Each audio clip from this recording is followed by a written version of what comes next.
Well, let's get a look at the big picture now with Hosuk Lee-Makiyama, Director of the European Centre for International Political Economy. Great to have you back on the programme, Hosuk. Thank you very much for joining us. So it's fair to say, isn't it, that the EU is not united on these tariffs, with 10 members in favour, 5 against, 12 abstaining. How can we interpret this split, and what might it tell us about the bloc's internal dynamics around trade with China? Well, what we have seen in the last couple of weeks is that the German Chancellor Olaf Scholz have been actually making, last-minute calls across the European capitals to basically rally up support against these tariffs. But what we have also seen in the last minute here in Brussels is that, the countries have basically reckoned that the numbers don't really add up, and therefore chosen to abstain rather than support Germany. So what we can see here is that internal discipline, party whip, if you like, within the EU member states have really started to work, and they are actually not just fearing Chinese retaliation, but also breaking ranks amongst the EU member states. And what do you make of the disagreement on this between France and Germany, and why do you think Germany took this stance? And what impact could that have on the EU's car industry, of course, which Germany sits at the apex of? Well, of course, and it's quite interesting how the German industry have chosen a strategy that is perhaps more akin to, let's say, a high-tech company like Apple, which designs everything in their home country, but then manufacture quite a lot of their parts and final assembly inside China. And we have seen a company like, for example, Volkswagen and its group of companies, including Skoda and also Audi, has started to manufacture high-end models inside China because China has the scale, it has the know-how, it has the battery technology, and it's actually quite a decent economy to produce automobiles out of.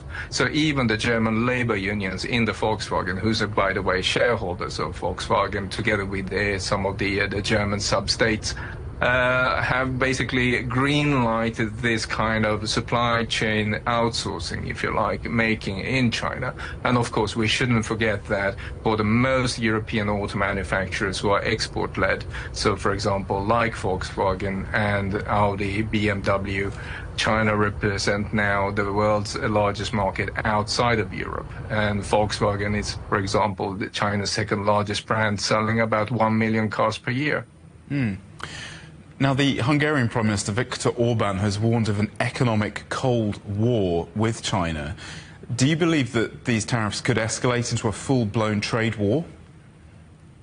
I hate to break it to you, but, we've been in an economic Cold War with everyone and everywhere since 1968. This is basically the normal state of things in trade negotiation. It's commercial rivalry, and it happens. And every action is followed up by a counter-reaction. And we are expecting China to retaliate against Europe on perhaps, dairy was mentioned several times, but also pork.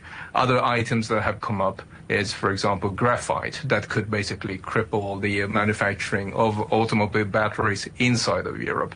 And there are several signs of export controls on graphite kicking in sooner rather than later.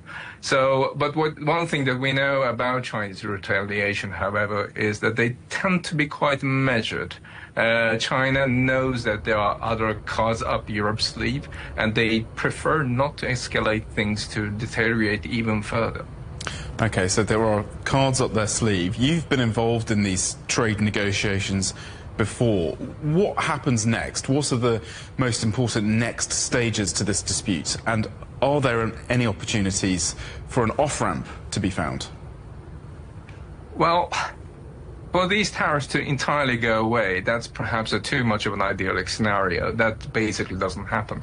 And a lot of reports that we have seen in media tend to think of that as an end state, whereas actually in real life or trade negotiation, it's just about finding a balance between Europe and China where they can actually live with the measures and the countermeasures without the situation escalating further.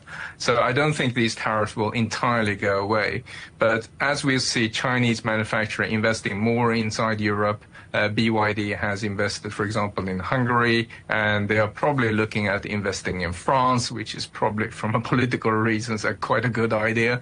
And you will see these tariffs to be phased out. And to tell you the truth, this is the path that the Japanese and the Koreans, all the other auto manufacturers from East Asia had to go through to be accepted in Europe as a domestic player, by localizing into the local economy, by building plants inside Europe and hiring European workers. And Europe is unfortunately not making any exception for China this time.